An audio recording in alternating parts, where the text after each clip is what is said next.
A horizontal force F acts on the sphere at its center.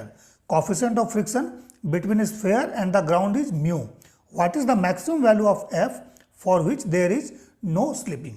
ठीक है, so maximum value of F निकालना है हम लोगों को फॉर विच स्लिपिंग नहीं हो, प्योर रोलिंग हो, रोलिंग विदाउट स्लिपिंग या रोलिंग विदाउट स्लाइडिंग. ठीक है, सो कैसे हम लोग निकालेंगे इस प्रॉब्लम को? देखिए बहुत बेसिक न्यूमेरिकल है, तुरंत सॉल्व हो जाएगा 4 लाइन में. लेकिन इसमें सबसे इंपॉर्टेंट है फ्रिक्शन का डायरेक्शन का डिस्कशन, कि फ्रिक्शन का डायरेक्शन कहाँ लेना है हम लोग को, लेफ्ट लेना है या राइट लेना है, अदरवाइज ये रॉन्ग हो जाएगा. ठीक है, सो देखिए फ्रिक्शन का डायरेक्शन डिसाइड हम लोग कैसे करते हैं. आपने इसमें फोर्स लगाया F राइट के डायरेक्शन में. ठीक है, अब ध्यान दीजिए कि ये फोर्स जो है ये सेंटर पे एक्ट कर रहा है. सो रोटेशन के लिए हमें क्या चाहिए? रोटेशन के लिए हमें चाहिए टॉर्क अबाउट द सेंटर. ये एग्जिस्ट करना चाहिए. अगर नहीं होगा, टॉर्क नहीं होगा, सो रोटेशन बॉडी में नहीं होगा. सो इस फोर्स का टॉर्क क्या है? जीरो है ना. Torque of this force is zero. Why? Because ये फोर्स जो है इसके सेंटर से पास कर रहा है. सो सेंटर के अबाउट अगर इसका टॉर्क लेंगे, सो टाउ क्या होता है? It is R cross F. ठीक है, और ये फोर्स वेक्टर ये इसके सेंटर से पास कर रहा है. सो इसका R वेक्टर क्या होगा? जीरो होगा. सो डैट मीन्स टाउ जो होगा इस फोर्स का ये F इंटू जीरो हो जाएगा. ठीक है ना, डैट इज जीरो. सो ये जो फोर्स है इसका टॉर्क जीरो है. सो जब ये फोर्स रोटेट नहीं कराएगा इसको, सो प्योर रोलिंग कैसे पॉसिबल है? सो कहीं ना कहीं फ्रिक्शन का इसमें रोल है. सो फ्रिक्शन इसको रोटेट कराएगा. सो देखिए F आपने इसमें लगाया राइट डायरेक्शन में. सो ये जाएगा कैसे? राइट डायरेक्शन में जाएगा और प्योर रोलिंग होना चाहिए. सो राइट डायरेक्शन में अगर रोलिंग होगा तो ये इस तरह से रोल करता हुआ जाएगा, इस तरह से clockwise. So let alpha is the clockwise direction. Alpha is in clockwise direction. Alpha क्या है? क्लॉकवाइज डायरेक्शन में है. ठीक है, अल्फा क्या है? Angular acceleration. So angular velocity भी क्या होगा? इसी डायरेक्शन में होगा. सो ये F तो सेंटर से पास किया, टॉर्क प्रोवाइड कराया नहीं. सो अल्फा ओमेगा कौन प्रोवाइड कराएगा? फ्रिक्शन कराएगा. सो फ्रिक्शन कैसे प्रोवाइड कराएगा? फ्रिक्शन फोर्स जो है यहाँ पर ये लेफ्ट डायरेक्शन में होगा. ठीक है, सो अगर फ्रिक्शन फोर्स देखिए लेफ्ट के डायरेक्शन में है, ठीक है ना, सो इसका torque about the centre. So this is the R vector. So R cross F, R से F की तरफ ये R है. ठीक है, सो R क्रॉस F क्या होगा? ये इसका क्लॉकवाइज हो जाएगा. R क्रॉस F, R से F की तरफ. ठीक है, सो ये क्लॉकवाइज. सो ये जो फोर्स है सेंटर के अबाउट, टाउ कैसा प्रोवाइड करवाया? Torque clockwise. सो क्या करेगा? स्फीयर क्लॉकवाइज रोटेशन करेगा. सो जब क्लॉकवाइज रोटेशन करेगा तो इसका ओमेगा और अल्फा का डायरेक्शन क्लॉकवाइज हो जाएगा. ठीक है ना, बट ये राइट की तरफ अगर होता सो एंटी क्लॉकवाइज होता. तो फोर्स इधर लगा रहे हैं और एंटी क्लॉकवाइज इसमें ओमेगा और अल्फा मीन्स इसको इधर जाना चाहिए. सो रॉन्ग है ये. ठीक है ना, first thing is this one. Then further V equal to omega R, ये कंडीशन प्योर रोलिंग में सेटिस्फाई होना चाहिए. ठीक है, और अगर प्योर रोलिंग नहीं है so V is not equal to omega R. ठीक है, ये नॉट प्योर रोलिंग है. ठीक है, not pure rolling. That means इसमें कहीं ना कहीं स्लिपिंग भी होगा. डैट इज विथ स्लिपिंग, इसको याद रखिए. ठीक है, सिंपल है, बेसिक कंसेप्ट. ठीक है, सो यहाँ पर स्लिपिंग होगा, यहाँ पर प्योर रोलिंग होगा. सो अब देखिए आपने फोर्स इसमें राइट डायरेक्शन में लगाया. सो ये क्या जनरेट करेगा? सेंटर का एक्सेलरेशन जनरेट करेगा, लीनियर एक्सेलरेशन. मान लिया लीनियर एक्सेलरेशन A है. अब लीनियर एक्सेलरेशन अगर A है तो क्या होगा? इसका वेलोसिटी कीप ऑन इंक्रीजिंग, बढ़ेगा. सो वेलोसिटी अगर बढ़ गया तो ओमेगा को अगर नहीं बढ़ाइएगा, एडजस्ट नहीं कीजिएगा, so V equal to omega true नहीं होगा. So V equal to omega true नहीं होगा तो प्योर रोलिंग नहीं होगा. ठीक है, सो डैट मीन्स ओमेगा बढ़ना चाहिए. सो ओमेगा बढ़ाने के लिए क्या करेंगे? सेम डायरेक्शन में बढ़ना चाहिए ना. ठीक है, इस तरह से. सो इसके लिए ये फ्रिक्शन है जो ओमेगा को बढ़ाएगा. सो फ्रिक्शन को लेफ्ट होना चाहिए, इसका ओमेगा इस तरह से बढ़ जाएगा. ठीक है, so omega will increase due to this F. ठीक है, so V equal to omega R हमेशा सेटिस्फाई होगा और ये प्योर रोलिंग करता रहेगा. ठीक है ना, सो ये एकदम याद रखिए. अब एक बेसिक चीज जान जाइए कि मान लीजिए कोई रोलिंग बॉडी अगर है, ठीक है, आपने इसके सेंटर, ठीक है, या सेंटर से नीचे अगर आपने F अप्लाई किया है, एक्सटर्नल फोर्स F, मैं लिख देता हूँ, एक्सटर्नल फोर्स अगर आपने अप्लाई किया, ठीक है, सो फ्रिक्शन का डायरेक्शन बैक होगा, याद रखिएगा, बैक होगा फ्रिक्शन. ठीक है, सेंटर या सेंटर से नीचे. क्यों? क्योंकि कंसेप्ट वही है.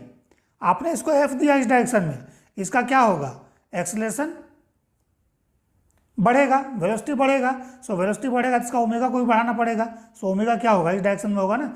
देख लीजिए, जैसे कि मान लीजिए अगर हमने इसमें सेंटर यहाँ पर है, ठीक है, हमने फोर्स अप्लाई किया इसके नीचे, ठीक है। सो फोर्स जब आप अप्लाई करिएगा इसके नीचे, अगर मान लीजिए इसके सेंटर के नीचे, सो इसका आर क्रॉस एफ क्या होगा, आर क्रॉस एफ ये इस तरह से होगा, एंटी क्लॉकवाइज, एंटी क्लॉकवाइज, ठीक है। सो आर क्रॉस एफ जब एंटी क्लॉकवाइज होगा, सो क्या होगा, इसका ओमेगा जो है वो इस डायरेक्शन में होगा, या आर क्रॉस एफ इस डायरेक्शन में ओमेगा प्रोवाइड कराएगा।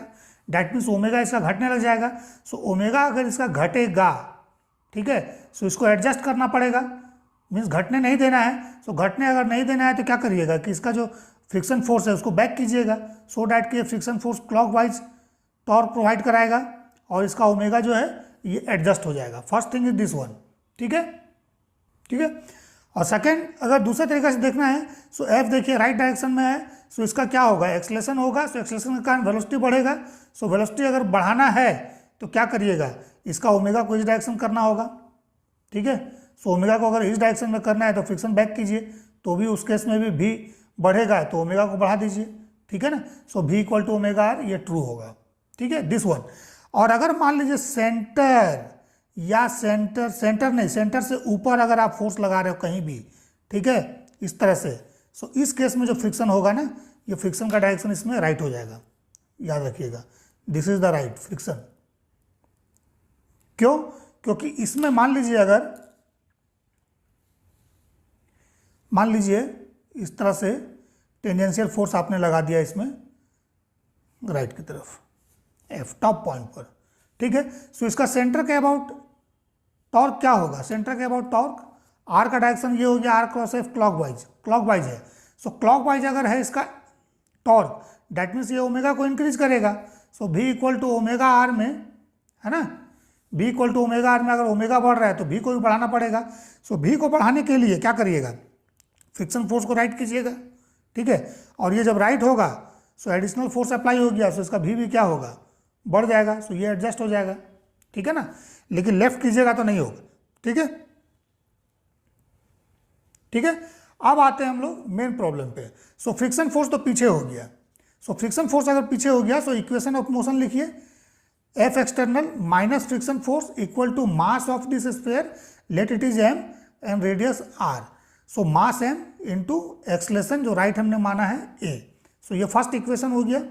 अब सेकेंड इक्वेशन कहाँ से लाएंगे, तो टॉर्क लीजिए about the centre, so tau about O, ठीक है, क्या हो जाएगा, आई इंटू अल्फा हो जाएगा एंगुलर एक्सलेशन।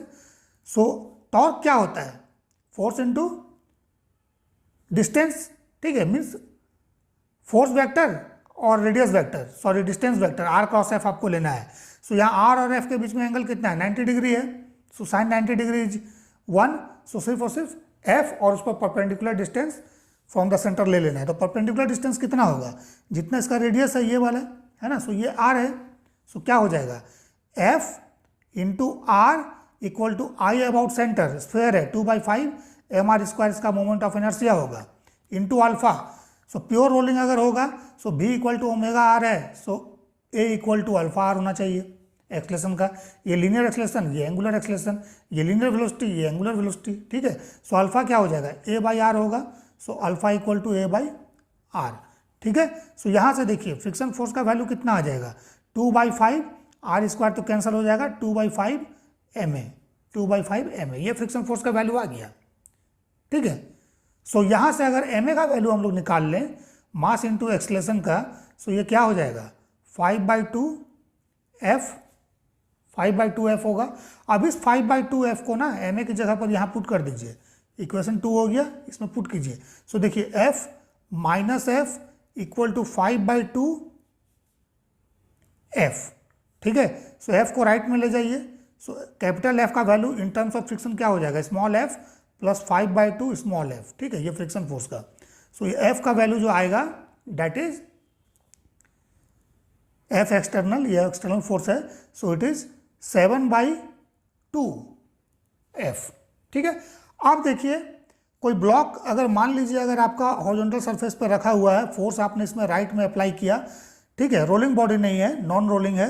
सो क्या होगा, ये जो पॉइंट है इसका स्लाइडिंग टेंडेंसी आगे की तरफ होगा, सो फ्रिक्शन फोर्स पीछे की तरफ लग जाएगा। और फ्रिक्शन फोर्स का वैल्यू क्या होता है, normal reaction into coefficient of friction mu M, M G इसका नीचे की तरफ है। सो फ्रिक्शन फोर्स का वैल्यू क्या हो जाएगा, म्यू एम जी। ठीक है, म्यू एम जी। ठीक है, कॉफिशिएंट ऑफ फ्रिक्शन अगर सिंपल गिवन है म्यू, सब तो म्यू एम जी ले लेना है। लेकिन अगर कॉफिशिएंट ऑफ फ्रिक्शन की जगह पर लिख दिया है कि स्टैटिक कॉफिशिएंट ऑफ फ्रिक्शन या coefficient of friction of static coefficient of friction, ठीक है ना। सो उस केस में क्या होगा, ये एफ का जो वैल्यू होगा that is equal to mu static into M G हो जाएगा। ठीक है, और याद रखिएगा कि ये mu static into M G जो होता है that is the maximum friction force possible, इससे ऊपर पॉसिबल नहीं है। ठीक है, ये मैक्सिमम फ्रिक्शन फोर्स होता है। ठीक है, इसको एफ मैक्स भी बोलते हैं। ठीक है ना, इस तरह से, क्योंकि स्टैटिक फ्रिक्शन जो है ये एडजस्टेबल फोर्स है, ये डिपेंड करता है कि एक्सटर्नल फोर्स हम लोग कितना अप्लाई किए हैं, मोशन हो रहा है या नहीं हो रहा है। ठीक है, सो उसके लिए देखिएगा सेपरेट वीडियो मेरे फ्रिक्शन प्लेलिस्ट में है, उसमें आप लोग देख सकते हैं। ठीक है, so maximum friction force possible यही है, एफ का value mu S into M G. So आपको निकालना है एफ एक्सटर्नल कि मैक्सिमम एफ एक्सटर्नल कितना हो सकता है। तो देखिए हमने बता दिया एफ मैक्सिमम का value mu static M G होगा। ठीक है, सो इसका मतलब एफ मैक्स जो होगा, सॉरी एफ मैक्स नहीं लिखते हैं इसको, फ्रिक्शन ही लिखते हैं सिर्फ, F is lesser than equal to mu M G, ये होगा मैक्सिमम पॉसिबल। तो म्यू स्टैटिक एम जी है या म्यू एम जी है मैक्सिमम पॉसिबल, इससे ऊपर नहीं है, बट इससे कम तो हो सकता है। So friction force less than equal to mu M G होगा। ठीक है, सो एफ का वैल्यू यहां से निकालिए। सो एफ का वैल्यू अगर निकालेंगे सो 2/7, ठीक है, capital F less than equal to 2/7 capital F, यहां से हमने निकाला। ठीक है, less than equal to mu M G. So that means जो एफ होगा it should be less than equal to 7/2 mu M G. ठीक है, ये इसका रेंज है, ये इससे कम भी हो सकता है और मैक्सिमम यहाँ होगा। तो एफ अगर मैक्सिमम वैल्यू पूछेगा एक्सटर्नल फोर्स का तो 7/2 म्यू एम जी। ठीक है, और अगर इसके रेंज के फॉर्म में पूछेगा तो ये आंसर होगा F is less than equal to 7/2 mu M G. But maximum पूछा है इसलिए मैक्सिमम कब होगा, जब ये इक्वल साइन होगा 7/2 म्यू एम जी। ठीक है, सो क्वेश्चन तो ये इजी है बट इसमें जो कंसेप्ट है उसको सीखना है। ठीक है।